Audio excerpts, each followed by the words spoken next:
হ্যাঁ বলো। ভূমিকম্প আজকে রাতে না দিনে হয়েছিল? আজকে দিনে ভূমিকম্প হয়েছে সকালবেলা। হ্যাঁ বলো। ভূমিকম্প প্রথমে ঝাঁকি মারছে এইভাবে। হ্যাঁ এইভাবে। এরপরে তারপরে হলো উপরে এইভাবে উপরে ঝাঁকি মারছে, তারপরে এইভাবে জোরে একটা ঝাঁকি হইছে। পরে আমি কি করছি আর তোমার আম্মু কি করছে আর তুমি কি করছো? আম্মু বসেছিল, বাবা ঘুমিয়েছিল। হ্যাঁ তারপর তো তোমার উপরে তোমাকে আমি সেভ করেছিলাম। হ্যাঁ আমাকে ধরেছিল। হ্যাঁ আর কি কি করলে ভালো হইতো? আর আম্মু কি মনে করছিল? আম্মু মনে করছিল বাবা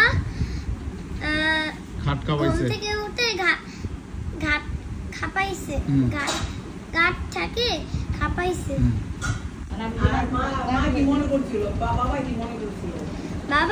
বাবা মনে করছিল